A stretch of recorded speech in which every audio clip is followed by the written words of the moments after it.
Hello everyone, this is DavidViadel23 and welcome to the Mandaos Cave. Today we are gonna be talking about One Piece chapter 1190.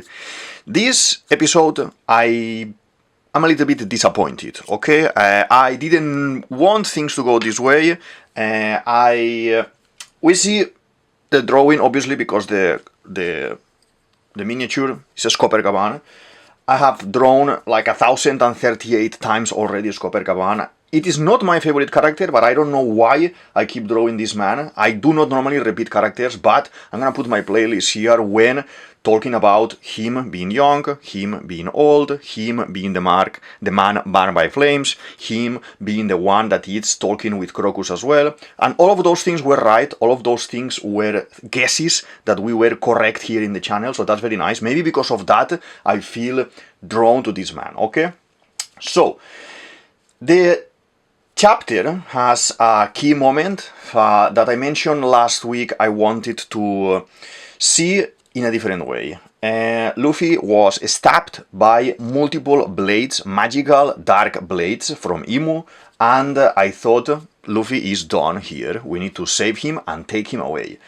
What happens is basically we see in the last page in 1189 that he is, let's say, rescued or someone intervenes in the fight, this guy, Copacabana. And what we noticed here is that in this episode, Luffy is kind of coming back to normal, okay? I do not like this, I don't want this, I want consequences. When you are at this point in the story, if Luffy is not able to take damage, or if Luffy, because he's in Gear 5, he is gonna receive a stab and then act like nothing happened, I think that is a little bit random for me. I need to feel danger. I need to feel like when we were fighting pre-time skip, that any one of those guys could have killed Luffy, eliminated Luffy, or any of the characters. Now, what Oda is creating with this saga, I love this saga of Elbaf, this arc, but since Gear 5, I feel that nothing is affecting Luffy, okay? The fact of him becoming an old man, because like a side effect of using that power, I wanna see more of that. The fact that he is receiving stabs now and acting like nothing happened, I wanna see more of that. I wanna see a reaction. I wanna see something happening. I was advocating that Usopp, specifically Usopp, was gonna save Luffy. He's gonna take Luffy out of here while Gaban was fighting. I still think he needs to do his move like that. It is not happening. I don't know why it's not happening. It is making me anxious. The thought of okay, why is this guy not doing anything there? It is very interesting, basically. But anyway, let's start the episode, because there is a lot of things going on here, a lot of text going on here, and the title, One Whose Death is Celebrated, is obviously referring to Goldie Roger, because they kind of evoke some memories from the past, talking about Joy Boy, conversations, and basically how Roger created this era. But we have in the cover Shanks, eating some fish with some cats, and Luffy in Fuchsia Village. This is before Shanks gives the hat to Luffy and everything. Very cute, very nice. Most of the time in One Piece, the cover stories have a meaning, have a story of their own, like Buggy, where Buggy was between this and that part of the story. So it's kind of mini comics. Sometimes it's like today, nothing to do with what's happening in the story, but I like it. I like to see this because sometimes Oda is doing posters from these images as well, okay? Posters, color for the color spreads, expanding the lore as well, sometimes doing some random things that I really like, to be honest. But yeah, the fight continues. Imu versus Gaban. Okay, Gaban has stopped one of the attacks from Imu that was gonna basically kill Luffy, and Imu is not sweating it, basically. There is a little bit of back and forth with these two characters. The tree where Luffy was impaled, basically, breaks in pieces because this clash of titans. And we see how the swords that we draw in the last episode, no, in 2 episodes ago that I'm gonna put here, we draw that those 2 swords, and it in fact was one of the most watched videos in the channel. Thank you very much for that. Normally I do not draw objects or weapons in this case, and maybe because of that, because it was something different, a lot of people clicked and was listening to the theory about having to kill Imu 20 times like a boss in a video game. So we have these attacks, no? And Imu keeps attacking, and we see how Gaban is evading very quick, very fast. He is top tier, obviously, we know this. He's top tier. And Imu is asking, who is this guy? You know, who are you? At this point, Imu should be aware of who this guy is. I don't think Imu is an ignorant character in the One Piece world to not have information. Obviously, he knows about Roger because he's gonna mention Roger in a bit, but he should have known as well about the crew. He should have known about the top tier, at least Rayleigh and Gaban from Goldie Roger, okay? Because basically Imu, as is explained here in a second, is the one who says to the Gorosei, cover the D in the name, you know, camouflage this in the poster so no one is kind of asking questions about the initial D. So, a little bit funny. Gaban confesses, like, I am one who understands the world, or who knows the world. The world, I think in this specific case, is referring to the truth, okay? The truth of the world.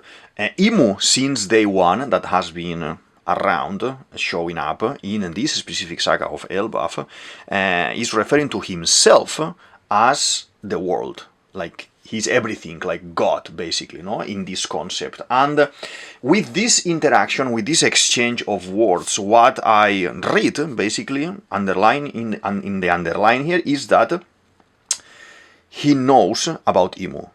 I'm telling you, I know about you, I know everything in the story. And then is when later he mentions Roger, basically. Gaban goes towards Luffy, grabs him like, you know, like a bad guy by the neck. You see all bloody Luffy. We've seen this scene of him before in many instances, like in Crocodile, like now with Imu. The enemies that are defeating Luffy grab him like this and kind of say a couple of words and they'll throw him away. Gaban is disappointed. I think that would be the word, okay? He's disappointed, but not in a sad way. Oh, I'm very sorry. He's upset, okay?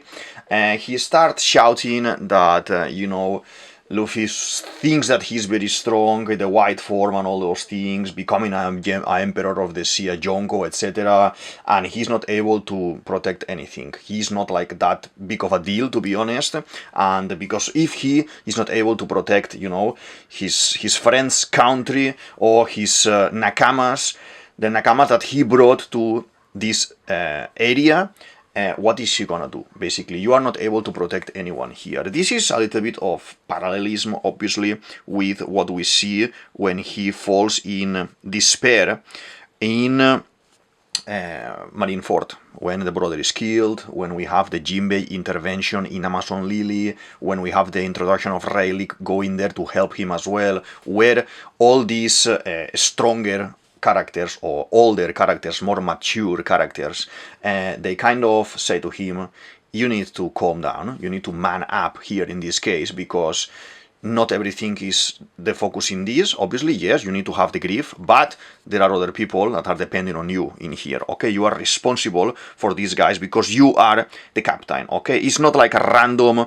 family thing or a random concept of, oh, look at this, they are not respecting the sadness that he's suffering or the stress that he's suffering at the moment. No, it's because he himself wants to be the king of the pirates, and it is not an easy journey. That place there and at the top of the world, at the top of the pirates, is something that everyone wants, you know.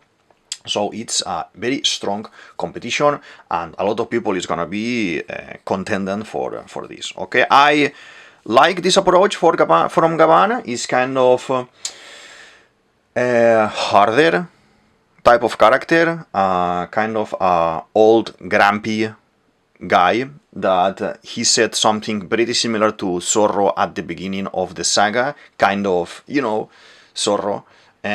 You have the Conqueror's Haki and you have no clue that you have it, you don't even know how to manage it, how to control it. This is ridiculous, basically. How can you be the right-hand man of the Pirate King, basically?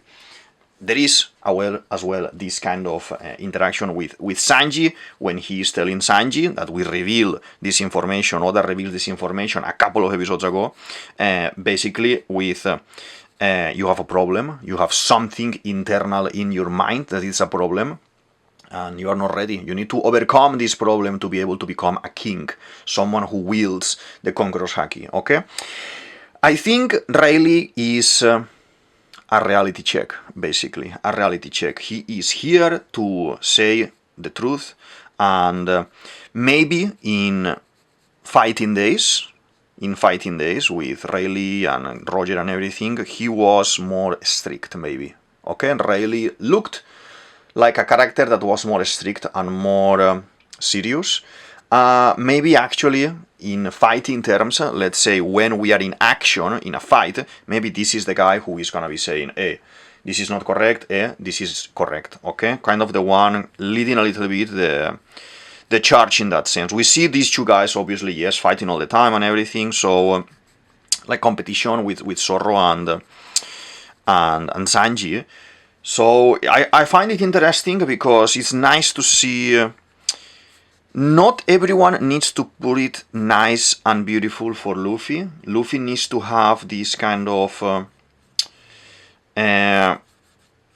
grandpa or father, let's say, stubbornness, in the sense of you need to do these things in a correct way, okay? So I like this kind of comparison with real life, okay? When a father could tell you, hey, actually, just shut up and start doing these things. It's interesting. Obviously, this is pissing Luffy off a lot, and he's kind of, if you don't do this, you're not gonna be able to save even your friends. After Elbaf is controlled, is defeated by this bad guy, he's gonna kill you, and he's gonna kill your guys as well, your people as well. So there's a little bit of reality check there, and I like it, okay? The tone is very interesting, the tone, I like it. He doesn't want the Nakamas to be in danger, but because his actions, we discussed this a little bit as well in the previous episode, where I was saying that when we enter Punk Hazard and we are gonna fight Caesar Clown and everything, there is this moment where Zorro is telling Luffy, hey, you know, this is the new world, we need to keep an eye on everything and be serious about it. Don't joke around, don't be silly around. That is the way that Luffy fights all the time, and I understand it, but there are moments and moments. I see, for example, if I think about Kaido's fight, that it became very silly, and it shocked me a lot. I was like, anything is possible now is too open for me, okay? After having this kind of guide where Luffy will have the gears, and in each gear he will have, let's say, like a different superpower, and the gear 5 for me still is a little bit too open. So we need to control that in a way that, yes, you have the freedom and everything and you can do anything, but we need to define what type of power is this and how can be used. I don't think this can be done until Luffy has a Naruto and Kurama type of conversation where he talks with his power, he understands what type of fruit he has, because up until now he still thinks most likely that he has the Gomu Gomu fruit, and that is not true. He has the sun god Nika Hito. So that realization, we haven't explored it here, okay? We don't have it here in a screen, we haven't seen it or anything, and I think it needs to happen. It needs to show in a screen why this is happening, okay? So why the fruit is different, why the powers are different, and what's gonna happen here, okay? Gaban as well is using this kind of argument to throw Luffy far, so he's not at range of being damaged by Imu, okay? Imu is kind of a spectator watching the spectacle here, and kind of, okay, let's see what's gonna happen here. Too calm for me. I think maybe the overconfidence of a god like Enel is what is gonna ruin him in this aspect, but anyway. Gaban starts fighting.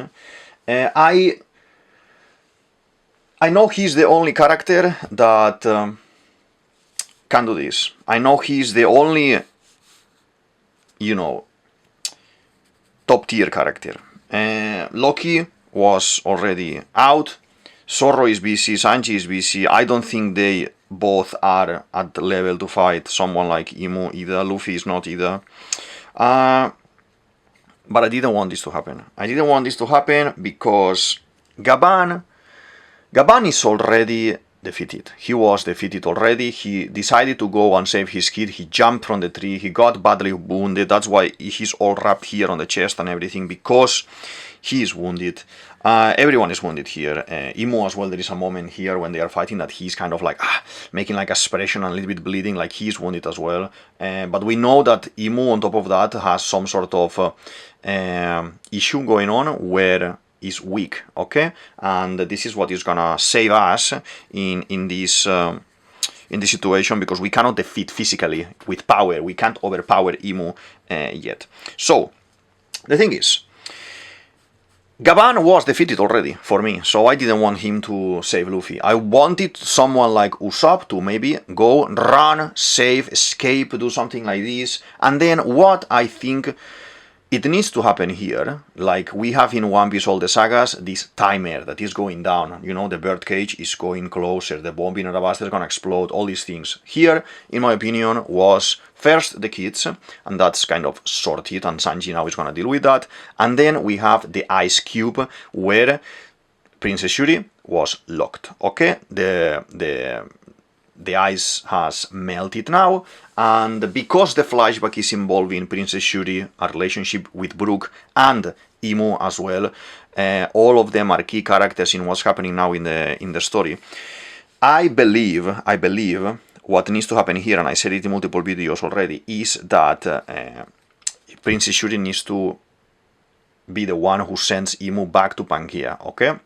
Because Imu is already weak and using a lot of power here, a lot of stamina and everything. What we need to see is a moment where, let's say, for an example, where Princess Shuri is gonna jump to save Luffy and save everyone, and gonna hug, something like that, like hug Imu and then teleport, okay? At the same time, Imu is not going to be able to defend himself because he's getting weaker and weaker and weaker. Important thing here is that we want tension. We want tension, and we don't want, and we can't have Imu winning here 100%, or we can't have Luffy winning here 100%. It needs to be one of those encounters that we will park on the side and leave it for later, because there are other characters, as I explained in my theory of the 20 swords, that need to have a go at Imu. Blackbeard, because legacy, because Chebek needs to, you know, fight a little bit Imu. Dragon, because context, because Revolutionary Army needs to have one round as well with Imu. Then we have Sabo, because saving Cobra, because what happens in the Revolutionary Army. When the Revolutionary Army goes into Marijoa and he sees Imu with his own eyes, that's another reason for trouble. Okay, so there are multiple characters that need to be in this involvement. Okay, I want to know your opinion about this. I know we are used to see Luffy fighting and that's it, or Zorro or Sanji, some of the main characters, but not really involving other people. Like you know, in Dressrosa we had a lot of fights with a lot of people, but it was too big, too wide, okay? Too many characters there. So I think we need to define the bosses that are already defined by the end game type of picture that we had at some point in one of the older episodes, where we had all the endgame characters before revealing Garlink and Shamrock and everything, but we had there the faces of the people, plus Akainu, plus Aokiji there, so a Smoker as well. So all of these guys that are gonna be at the end of the story are the guys that needs to kind of defeat Imu a little bit. So that's why I think we need to use the Shuri card, that's why the flashback, to remove Imu from Elbaf, okay? So Gaban is attacking, and he mentions, he reminds you to that other guy, no? Joy Boy. And there, Imu is like, okay, who are you? Actually, explain me, who are you? How do you know about Joy Boy and everything? And they start, Gaban starts starts talking about, I learned about Joy Boy, by my own means, with my crew and everything, with Roger, and he's like explaining that basically they want to see his captain's dream come true. That this is basically the next round of pirates, because Roger said we are not ready yet, and in fact there is a flashback now in a second. We were too early for this. So then all this conversation is not about Joy Boy, it's about my own captain, that is Roger, who said, we want to see this through, but we are too early. We will see what happens in the future. And then he already reveals, the King of the Pirates, Goldie Roger. We have the flashback where Imu is remembering when he betted basically the D from the name, from the poster, and then is telling him, are you actually protecting Monkey D. Luffy? And he's like, well, this looks obvious, no? That I'm protecting this. We want to see what's going to happen. And this is the man who we have been waiting for. I didn't like that much. I know Luffy is the man that everyone has been waiting for. They imply it all the time. I liked it more how Rayleigh did it. Like thinking about Roger, he's the man, no? But Gaban so openly protecting Luffy after scolding him, throwing him away because he's not strong enough, and giving the impression that he's gonna sacrifice himself now to save Luffy, it's a little bit difficult for me. I didn't enjoy this episode much, okay? And this is difficult for me to say because I'm a really strong fan of One Piece and most of the time I like it. Again, this can be one of those cases that where Oda is leading us now is to the point that I'm gonna say, yes, we needed 1 or 2 transition episodes to this, to understand this perfectly, okay?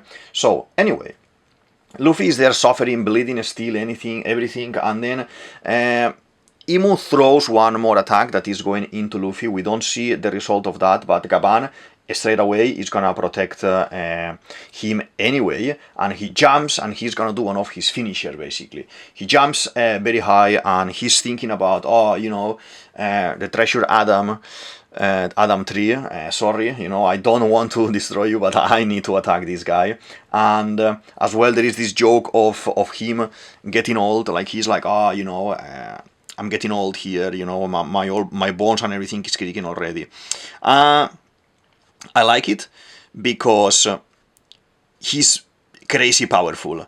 And I like it because we need to see as well the limits of this man. This man has been shown as super strong, but we want to see how strong he really is, okay? We have this comparison when Blackbeard shows up in Amazon Lily and he's gonna capture Boa Hancock and Kobe is there, and then Rayleigh appears and Blackbeard, he is scared. He's like, oh my god, he's scared. But think about it, Blackbeard is a Jonko. Blackbeard there at that point has 2 fruits already. He's super strong, and Rayleigh himself later he says, so lucky that just by name I was able to win this moment, because I am not strong enough to defeat this guy. He confesses, I'm not strong enough to defeat this guy. So I like this parallelism, I would say. This is something that if you like pirates, I've done a couple of weeks ago. I finished a pirate book, textbook called The Pirate's Code, okay, by Rebecca Simmons, that I'm gonna put here the analysis as well. And this, what happens here, what happens specifically with Rayleigh, is something real, that it used to happen with pirates, okay? When pirates were gonna attack another ship, okay, they're gonna board another ship, they will fly the colors, they will say, okay, this is us, let's say This is my ship. This is my skull and bones, okay, or whatever symbol I have. If my flag is black, yes, we're gonna fight, or I'm gonna take your cargo, and that's it. But if my flag is red, there's no quarter. I'm gonna kill you all, okay? So they will state the business there. They will say, well, I'm gonna kill you anyway, or you can surrender your goods, and that's it, okay? So you can leave, basically. And by name, by seeing the pirate flag, by seeing the symbol of the attacker, the merchant ship in this case will say, ooh, we're gonna surrender, we are scared, we don't wanna fight. It is not in the interest of the pirate to fight in real life, because if you fight means that you may lose people, your ship may get damaged, you know, we may have as well some people dying there. Most of the ships, they didn't have a doctor. The doctor is a role in the ship in real pirate life. It's something that maybe you will attack a ship and you will find someone that is a doctor, and that will be the price of your looting for that adventure, let's say, okay? But not all of the ships had a doctor. It was, you know, something very difficult to find, okay? Sometimes they were just other type of characters that they will play the role of the doctor because they were good with doing this or with doing that. In fact, this guy was playing that role in Roger's crew until they found Crocus as well. So I like the reality of things with One Piece, with Oda, with what Oda is doing. He's taking real-life pirate situations and translating them to One Piece. By reputation, Rayleigh was able to save Boa Hancock, okay? Here, he can't play on reputation. This guy needs to fight. Imu is not gonna be scared of him, Gold Roger, or anyone, so he needs to fight, okay? So he throws a crazy attack at Imu, breaking one of the massive branches of the tree, because if you remember, we are fighting on top of the tree, okay? I have a theory about the man marked by flames that I'm gonna put here, okay? That theory is mentioning that my bet for this character is gonna be that he is the man marked by flames, okay? And why I'm telling you this? I'm telling you this because the man marked by flames as well, we know that he is trading with Adam Tree wood. We know that because Frankie is the one who buys the wood from someone in the black market. I guess it's this guy, because what do you need to cut wood? Axe. What do you need to cut the Adam Tree? Probably a strong haki, super strong haki, this guy again. What do we need regarding information for the end of the story? Someone from all the legend, from like Roger time, again, this guy, okay? So this guy can be the one that the Kid Pirates, specifically Killer, was mentioning regarding the poneglyph, the information, and everything, etc., etc. So he cannot die as such, because he has the sun there, and if he's gonna die, the sun should be there to see, to create a little bit more of tension, and to create a new era, basically, where Column is gonna be as well, you know, going into pirating and everything, and being like someone who wants to avenge the father for the world government behavior, okay? And that's something that he's not gonna die. But because of this scene that he is heavily wounded, he just lost an arm, he should stay there, okay?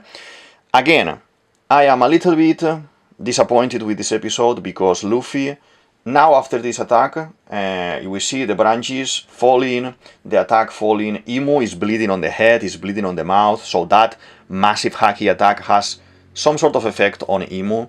At the same time, Imu is attacking as well, that I didn't mention. He drew a new sword that is basically called Honebami Toshiro. This is a real sword as well, and it's called the Bone Crusher, the Bone Destroyer, or the Bone Eater, basically. This is as well a sword from history as well, an important sword, and it is coated, or not coated, but it has this kind of demonic aura, demonic power around, like all the other weapons. And this specific flame has a face. We see when he is attacking that the face like a dragon, like a snake slithering around Gavan, is doing some damage as well. In this final attack, when he breaks the massive branch and is throwing everything down, we see how in the image from above, looking from his back, like you're above him and all the slashes, the 8,000 slashes coming down on the enemy, we see how this kind of a snake flame has hit him very hard, and in my opinion is the one who created the cut. Okay, the cut is because of this flame, so it's very strong. Everything falls. We see how everything trembles around. Loki is like, oh, what's going on here as well in another area. And we have another interesting moment where we see Usopp and Nami again. We need this man to make a move, Usopp to make a move, and he is, Nami is like, oh my god, is that Luffy? Usopp is like, no, it's not Luffy, it's someone else very strong as well, very strong haki as well. Usopp, why are you now randomly reading the room from the distance like you are a god of haki, observation haki, like in the Rosa, but not doing anything? I need you to be around doing things, trying to save Luffy, trying to fight whoever, trying to do something. Luffy is bleeding, Luffy is half dead there, we need you to move, okay? Why is Oda showing Nami and Usopp all the time in every other panel? Because Luffy needs to step in. He's kind of testing his patience. He's like, ooh, I'm gonna go, no, yes, I'm gonna go, yes, no, nah. So I think what he's gonna do is like putting it into a situation that he needs to go.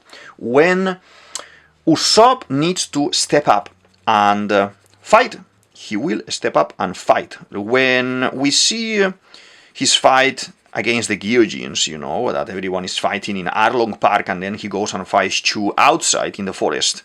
What happens there is exactly the same. We have this moment there where he thinks that he pretends to be dead. So, oh no, I'm dead. He's not gonna come back. And then he continues fighting after that, because, with the fight with Mr. 4 as well, when they are mocking Luffy, then he stands up and he starts fighting, when he is destroyed. So that is the type of character that we see in Usopp, and that is the type of character that we are gonna have with Usopp regardless, okay? So I find it very, very, very interesting. I am waiting, I'm curious to see when this is gonna happen, and what needs to be on a screen for Usopp to step in. It's not enough that his captain has been stabbed multiple times, he was saved by another character. So what kind of reading Usopp is able to do? Is because Gear 5 is activated and Usopp doesn't feel, let's say, a drop in power, and because it's already in Gear 5, still in Gear 5, he's like, it's still powered up, so I don't need to intervene, I don't need to stop him. Is he maybe trying to be too confident, and he trusts Luffy that he's gonna make this done, he's gonna make this good and win, but he had to be saved now. He had to be saved, clearly, and that is a problem, basically, that is a problem. So I am curious to see how this is gonna happen, okay? We fall in the last drawing, that is this one here. We see how Gaban is laying on the floor, destroyed. We see how he is missing an arm. The arm has been cut. So for a swordsman, that he is a swordsman, but he's wielding axes, this is problemo. This is problemo because he cannot fight then. He only can fight with one arm. I don't know the obsession of Oda with cutting always the left arm of characters like Shanks and Kid, and now with this guy as well. It is very interesting. It will have a meaning, like the scars. Most of the scars in One Piece as well are on the left eye. That will have a meaning as well, definitely. But I'm curious to see how and why. And explanation, the background, the lore behind. The thing that I like the most about One Piece is the lore behind everything. So I want to see this kind of emphasis, this kind of love for the left-hand side. Maybe because it's the side where we say that the heart is. Maybe because it's the side that where maybe it can be something more, let's say, appealing, psychologically speaking, on if you're gonna be defeated or if you're gonna be having a internal conflict. It's gonna be touching more your left side, the side of the heart, maybe, I don't know, but I find it interesting. Luffy, as soon as he sees this, that the old man has fallen, defeated, we don't know if he's gonna get up again, but in theory, hopefully not, he's done enough.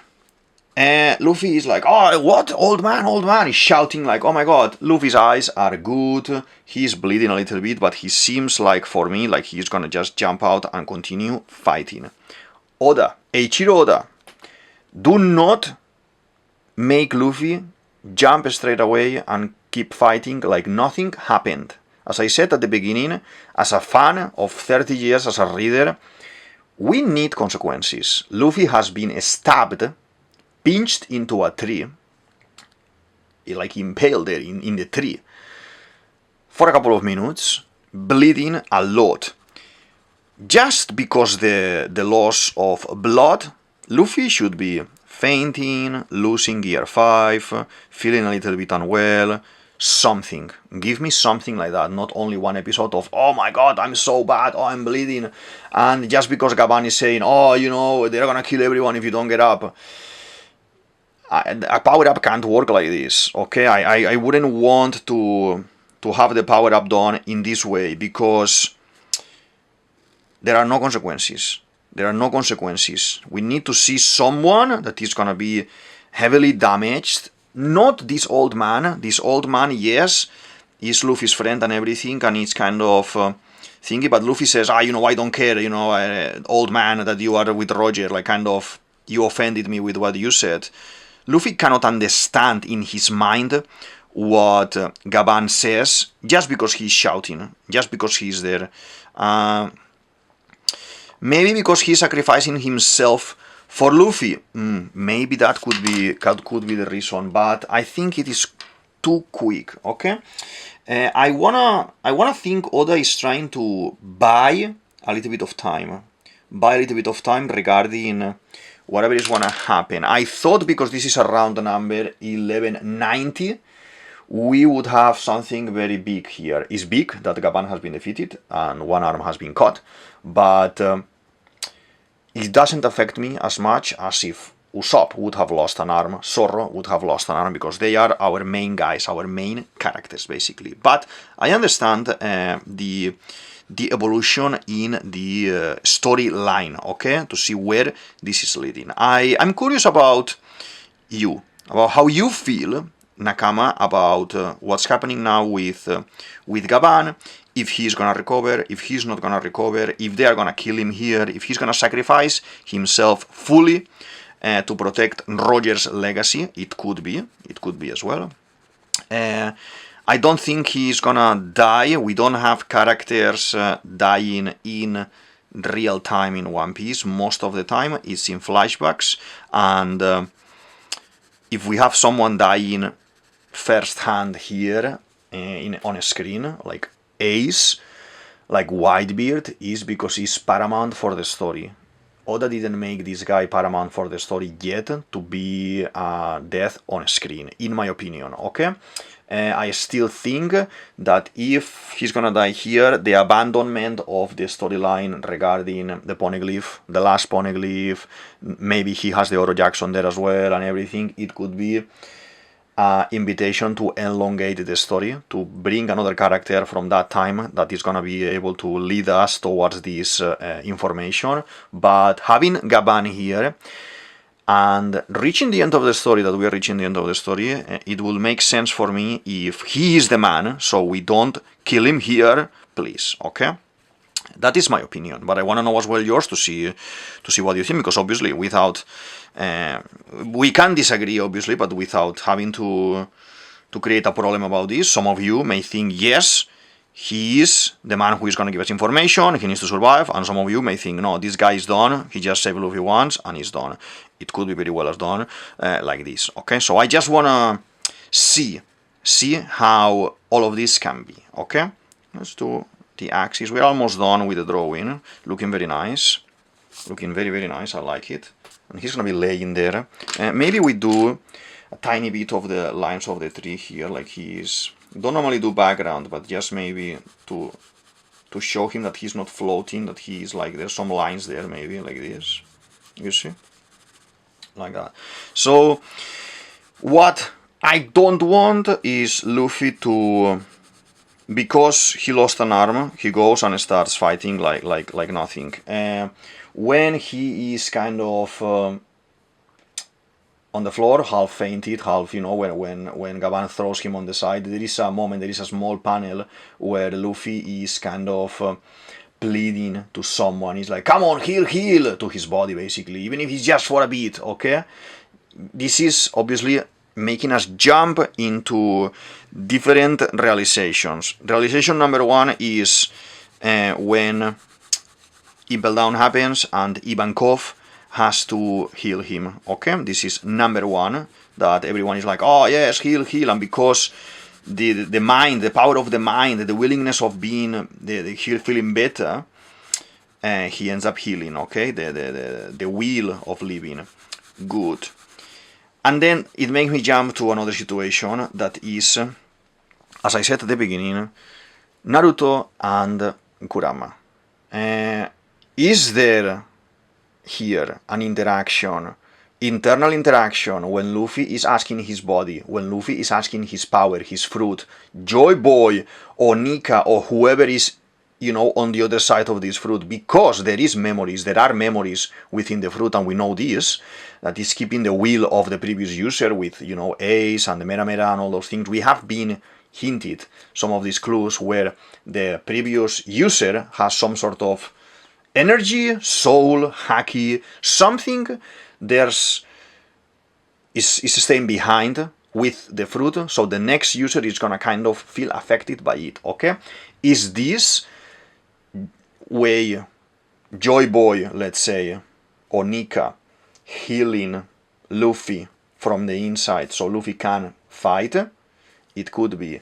After the punch in Marineford by Akainu, that Luffy is burned and we need to get out of there and everything. That's what I want to see. That's what I want to see, defeated and having to escape. I want to see how we can create a ceiling for Luffy's power to showcase that he is not immortal. He shouldn't be immortal. Here in this episode, Gavan is telling him, yeah, what are you talking about? You know, you died. You just died right now. You've been stabbed multiple times. What are you gonna do? You know, are you gonna allow everyone to die? Too magical. Too fantasy, okay? Up until now, up until Gear 5, we were more grounded. So Oda needs to explain this properly, needs to display this in a way that it makes sense. If Luffy is gonna just keep fighting like nothing happened, it's a little bit random. In Dragon Ball, for example, when we are fighting Piccolo, Vegeta, everything at the beginning, okay, or in Dragon Ball Z, we are introduced as well to the concept of these magic beans that we have there, okay? The Senzu beans that are gonna, let's say, revive you, give you a little bit of energy, and if you had some wounds, they are gonna heal those basic wounds. You can go as well to the chamber with the liquids that Vegeta has on the ship, and you're gonna be able to heal there, but there are explanations on how to heal. There is no magic beans here, there is no chamber of healing here, there is no Kurama inside Luffy so far that is gonna give him extra power, like when Naruto is like in a pickle, Naruto goes into his mind and he's like, Kurama, please, I'm gonna open the cage and please give me your power, lend me your power so we can defeat the enemy. And then Kurama is gonna power up Naruto and, you know, multiply his haki, let's say, no, to talk in One Piece terms. Do we need that in One Piece? I don't know. I don't think we needed this until now. And now, if Luffy gets up, it's gonna be a little bit random. Yeah, I'm saying, like, at the moment, right now, I am not feeling it much. I am not feeling it in a way that is like, oh wow, yes, this is what I needed. No, it got me a little bit by surprise, disappointed of seeing this. I would have preferred, if Gavan is gonna do this, yes, clash with Imu, but while Usopp is running behind you, and Nami, maybe, and taking Luffy and escaping. And then Princess Shuri can jump into a scene, you know, grab Imu and teleport back to save the crew of his friend Brook, okay?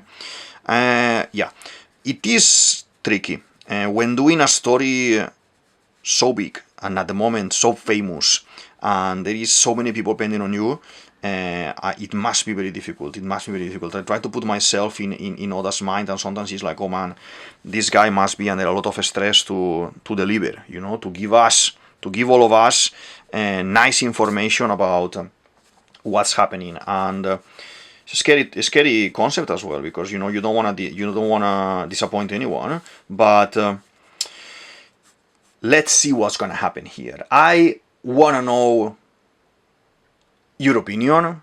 I wanna see, hear, and see in writing. You can write it in the show more section how you feel about this intervention.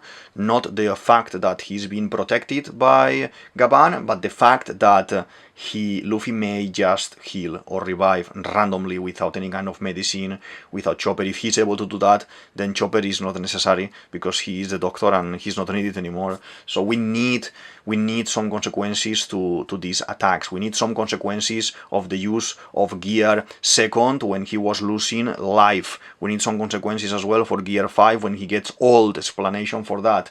Like, what are the drawbacks of Gear 5? Why is he able to heal? And how is he able to keep it up now and not lose the power? Is he getting used to it?